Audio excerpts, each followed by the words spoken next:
You ever notice how light can, well, play tricks on your eyes? You see it bend and shimmer, creating these little illusions right in front of you. So let's dive in and really uncover the physics behind these everyday mysteries. I mean, you've definitely seen this stuff before, right?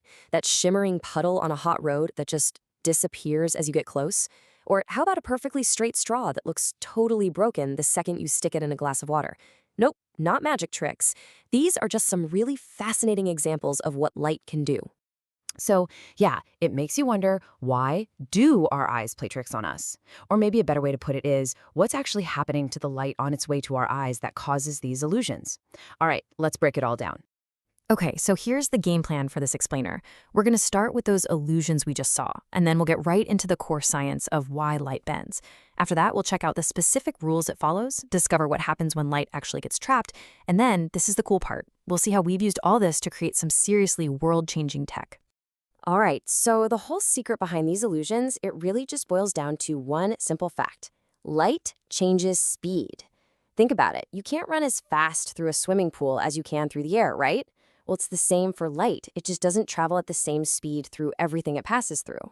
And this change in speed, it causes something called refraction. That's the official sciencey term for it. It just means that light bends or deviates from its straight path whenever it crosses from one substance, or medium, into another one. Okay, to get a handle on this, picture a car just driving straight on some smooth pavement. Now, imagine it hits a big patch of thick mud, but at an angle. The two wheels on the right hit the mud first, and they slow way down instantly. But the wheels on the left, they're still on the fast pavement. So what happens? The whole car pivots, it turns, right? Well, believe it or not, light does the exact same thing when it hits a new medium. And we're not talking about a small change either. Just look at these numbers.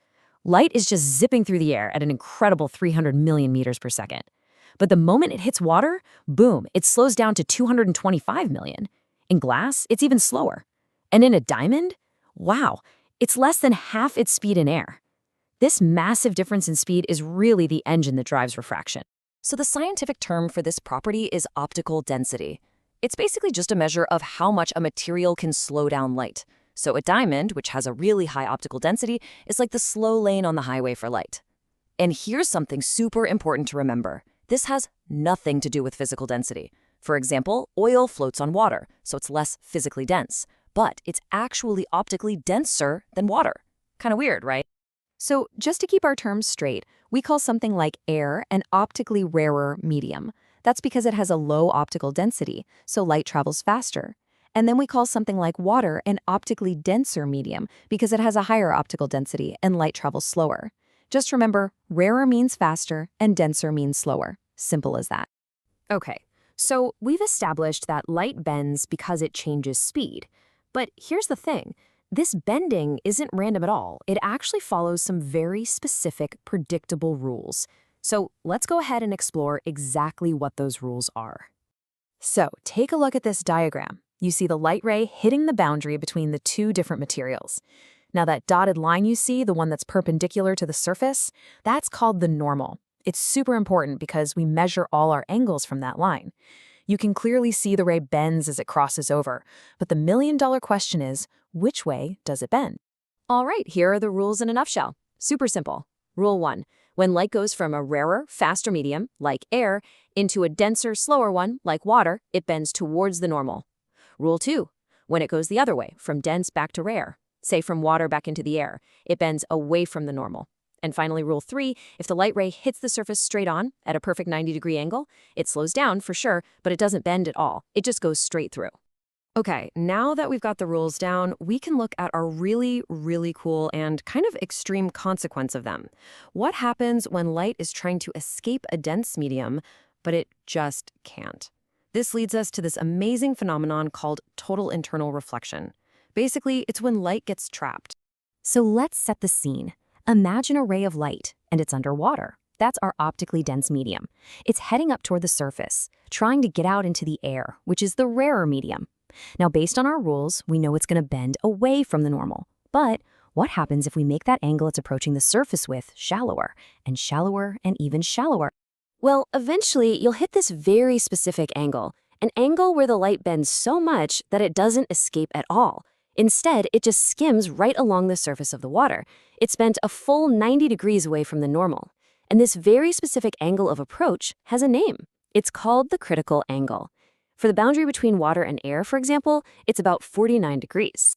So the progression here is pretty straightforward. First, you need the right conditions. Light has to be going from a denser to a rarer medium. That's a must. Then, as you increase the angle of incidence, you eventually hit that critical angle, where the light just skims the surface. So, what do you think happens if you increase that angle just a little bit more? Well, the result is pretty mind-blowing. If your angle of incidence becomes even a tiny bit greater than that critical angle, the light cannot escape. At all. It doesn't refract anymore. Instead, the surface acts like a perfect mirror, and 100% of the light is reflected right back down into the water. And that, my friends, is total internal reflection. Now, this might just seem like some weird little quirk of physics, right? But this principle of trapping light, it's actually the secret behind some of the most important technologies we use literally every single day. Let's take a look at how we've put this amazing phenomenon to work. Okay, let's start by solving our very first mystery. Remember that puddle on the hot road?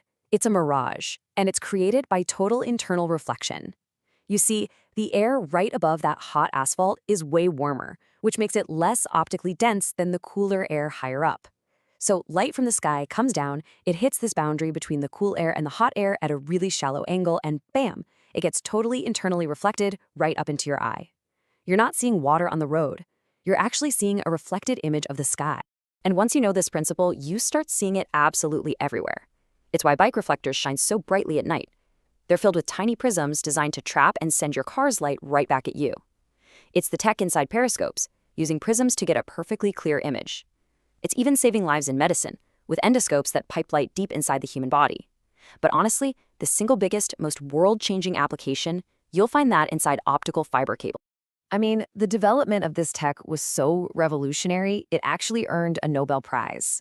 A physicist named Charles K. Kahl figured out how to use total internal reflection to send light signals down these super thin strands of glass over huge distances. And by doing that, he completely changed the world. So here's why it's just so powerful. Inside a single optical fiber, which is as thin as a human hair, light pulses are bouncing millions and millions of times, perfectly trapped by total internal reflection. And because basically none of that signal gets lost, we can send these unimaginable amounts of data. We're talking thousands of movies, millions of phone calls, entire libraries of information through just one cable in a fraction of a second.